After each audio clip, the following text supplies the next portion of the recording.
Students, स्वागत है आपका आज की इस नई वीडियो में। स्टूडेंट्स, आप देख रहे हैं आपका अपने YouTube channel study max emperor. तो स्टूडेंट्स, आज की इस नई वीडियो में हम आप सभी स्टूडेंट्स के लिए क्लास 11 सब्जेक्ट हिंदी का पेपर लेकर आ चुके हैं। जी हाँ स्टूडेंट्स, आपने बिल्कुल सही सुना। आपको आज की इस नई वीडियो में हिंदी विषय का पूरा पेपर देखने को मिलने वाला है। तो स्टूडेंट्स, वीडियो में आगे बढ़ने से पहले यदि आप चैनल पर नए हैं तो इस चैनल को सब्सक्राइब करके बेल आइकन को प्रेस कर लीजिए ताकि आपको आगे भी सभी विषय के पेपर बड़ी ही आसानी से मिल सके।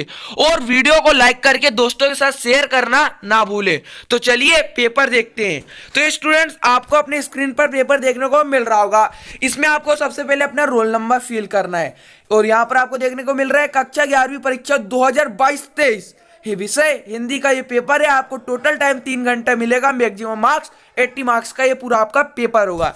इसके बाद आपको कुछ मुख्य निर्देश दिए गए हैं। सभी प्रश्न हल करना अनिवार्य है। प्रश्न क्रमांक 1 से 5 तक वस्तुनिष्ठ प्रश्न है जिसके लिए 32 अंक निर्धारित है। प्रश्न क्रमांक 6 से 15 तक प्रत्येक प्रश्न के लिए 2 अंक निर्धारित हैं। शब्द सीमा 30 शब्द की है। प्रश्न क्रमांक 16 से 19 तक प्रत्येक प्रश्न के लिए 3 अंक निर्धारित है। शब्द सीमा 75 शब्द है। प्रश्न क्रमांक 20 से 23 तक प्रत्येक प्रश्न के लिए 4 अंक निर्धारित है। शब्द सीमा 120 शब्द है। प्रश्न क्रमांक 6 से 23 तक प्रत्येक प्रश्न के लिए आंतरिक विकल्प दिए गए हैं। इसके बाद स्टूडेंट्स, आपको ये पेज नंबर पहला था, इसके ऊपर आपको निर्देशी पढ़ना था। इसके आगे आपको क्वेश्चन देखने को मिलने वाले हैं। तो चलिए स्टूडेंट्स, क्वेश्चन की ओर आगे बढ़ते हैं। तो स्टूडेंट्स, आपको प्रश्न क्रमांक पहला देखने को मिल रहा है। सही विकल्प चुनकर लिखिए। इसमें आपका पहला प्रश्न है, प्रकृति के चितेरे कवि हैं। इसमें आपको ऑप्शन दिए गए हैं, आपको सही उत्तर पर मार्क करना है। दूसरा, हिंदी का प्रथम उपन्यास माना जाता है। तीसरा रहेगा आपका, नमक की गाड़ियां जा रही थी। तो ये आपकी नमक की गाड़ियां कहाँ जा रही थी आपको बताना है। रामपुर जा रही थी, नागपुर जा रही थी, कानपुर जा रही थी या श्यामपुर। इसके बाद आपका कुमार गंधर्व के अनुसार लता जी की लोकप्रियता का मुख्य कारण क्या है। गानपन, नयापन, अपनापन, पुरानापन। इसके बाद आपका किसी भी फिल्म या धारावाहिक की कथा को कहा जाता है। पटकथा, लोक कथा, नई कथा, चित्रकथा। इसके बाद आपका दोहे में कुल कितनी मात्राएं होती हैं। 24, 26, 48 या 13। तो स्टूडेंट्स, इसके बाद आपका नेक्स्ट प्रश्न है। इसके बाद आपका नेक्स्ट प्रश्न रहेगा प्रश्न क्रमांक 2, रिक्त स्थानों में सही विकल्प चुनकर लिखिए। इसमें आपका पहला है, मीरा के गुरु रिक्त स्थान थे, रैदास या वल्लभाचार्य। इसके बाद है आपका, सतपुड़ा के घने जंगल रिक्त स्थान की कविता है, भवानी प्रसाद मिश्र या राम नरेश त्रिपाठी। इसके बाद आपका, स्पीति में बारिश एक रिक्त स्थान है, यात्रा वृत्तांत या स्मरण। गुजरात में पुरुष रिक्त स्थान नृत्य करते हैं, गरबा या डांडिया। इसके बाद आपका, डायरी नियतांत रिक्त स्थान रचना है, अंतरारंग या बहिरंग। रस के अंग रिक्त स्थान होते हैं, 4 या 9। रचना के आधार पर वाक्य के रिक्त स्थान भेद होते हैं, 3 या 4। इसके बाद आपका नेक्स्ट प्रश्न रहेगा, सही जोड़ियां बनाकर लिखिए। इसमें आपको सही जोड़ी बनानी है। इसके बाद आपका नेक्स्ट प्रश्न है प्रश्न क्रमांक 4, जिसमें आपसे सत्य के लिए कहा गया है। तो इसमें आपका पहला प्रश्न, किसान की गाय का नाम उजरी था। यह आपका सही है कि गलत है। जामुन का पेड़ कृष्णचंद्र का एक प्रसिद्ध स्मरण है। जो जल कुएं से निकाला जाता है उसे पालर पानी कहते हैं। गंभीरता शास्त्रीय संगीत का स्थायी भाव क्या है। यह सत्य है कि नहीं है। संचार शब्द की उत्पत्ति 4 धातु से हुई है। मुख्य है यहाँ चंद्र है, मुख है या चंद्र है में संदेह अलंकार है। ये सत्य है कि असत्य। इसके बाद आपका नेक्स्ट प्रश्न, तो आपका नेक्स्ट प्रश्न है, एक वाक्य में उत्तर दीजिए, जिसमें आपको 7 अंक निर्धारित हैं। यहाँ पर दिया गया है, घर की याद कविता में कौन किसको याद कर रहा है। इसके बाद आपका, मोहन के गुरु का क्या नाम था। सबसे प्राचीन चित्रों के नमूने कहाँ मिलते हैं। टीवी सेवा को दूरदर्शन नाम कब दिया गया। तत्सम शब्द की परिभाषा लिखिए। निपात किसे कहते हैं। चरण में मात्राओं के आधार पर सोटा छंद का ठीक विपरीत छंद कौन सा है। इसके बाद आपका प्रश्न रहेगा प्रश्न क्रमांक 6, भक्ति काल के 2 कवि तथा उनकी एक एक रचना लिखिए। इसके अथवे में आपको दिया गया छायावाद की 2 प्रमुख प्रवृत्तियां दीजिए।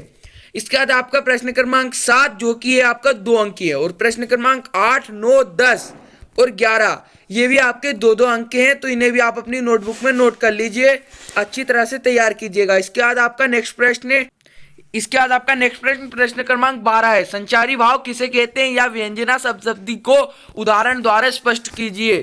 प्रश्न क्रमांक 13 है, संदेह और भ्रांतिमान अलंकार में अंतर बताइए। इसके अत्वे में दिया गया आचार्य भरत मुनि के अनुसार रस की परिभाषा लिखिए।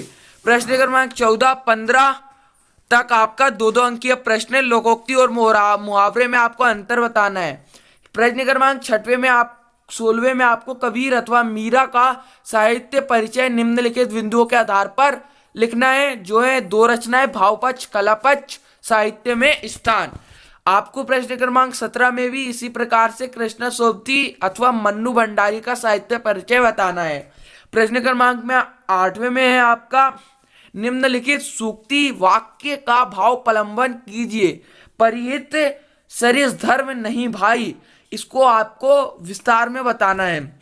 या फिर इसके अत्वे में आप अंग्रेजी में MA हैं, कोचिंग शुरू करना चाहते हैं, इस हेतु विज्ञापन लिखिए। इसके बाद आपका नेक्स्ट प्रश्न है। इसके बाद आपका नेक्स्ट प्रश्न क्रमांक 19 रहेगा। निम्नलिखित गद्यांश को पढ़कर पूछे गए प्रश्नों के उत्तर लिखिए। आपको यहाँ गद्यांश को पढ़ना है और इसके बाद यहाँ आपसे कुछ प्रश्न पूछे गए हैं, इनके उत्तर लिखने हैं। स्क्रीनशॉट ले लीजिए, यह आपका 3 मार्क्स का प्रश्न रहेगा। अथवे में भी आपका दिया गया है, इसी अनुसार आपको उत्तर करना है। इसके बाद आपका नेक्स्ट प्रश्न रहेगा। नेक्स्ट प्रश्न है आपका प्रश्न क्रमांक 20। निम्नलिखित गद्यांश का संदर्भ प्रसंग सहित भावार्थ लिखिए। इसमें आपको गद्यांश क्या है, पद्यांश का संदर्भ प्रसंग सहित भावार्थ लिखना है। इसके बाद आपका निम्नलिखित गद्यांश का संदर्भ प्रसंग सहित व्याख्या करना है। इसके बाद आपका नेक्स्ट प्रश्न रहेगा। आपका नेक्स्ट प्रश्न है प्रश्न क्रमांक 22। आपकी कक्षा 10वीं की अंक सूची खो गई है। अंक सूची की द्वितीय प्रति प्राप्त करने के लिए सचिव माध्यमिक शिक्षा मंडल भोपाल को एक आवेदन पत्र लिखिए। या फिर आपका बेटा भाई बेंगलुरु में रहकर अध्ययन कर रहा है, उसे कोरोना संक्रमण से बचाव के लिए आवश्यक उपाय निर्देश दीजिए। इसके बाद आपका लास्ट प्रश्न रहेगा। निम्नलिखित विषयों में से किसी एक विषय पर निबंध लिखना है। मेरा प्रिय रचनाकार, वैश्विक आपदा कोरोना से निपटने में युवाओं की भागीदारी, आधुनिक जीवन में कंप्यूटर एवं मोबाइल का महत्व, या फिर लास्ट है आपका युवा समर्थ देश समर्थ। ये आपका हिंदी का पेपर पूरा कंप्लीट हो चुका है। जी हाँ स्टूडेंट्स, आपको हिंदी के पेपर के पूरे प्रश्न देखने को मिल गए हैं और आप इसको अच्छी तरह से स्क्रीनशॉट ले लीजिए।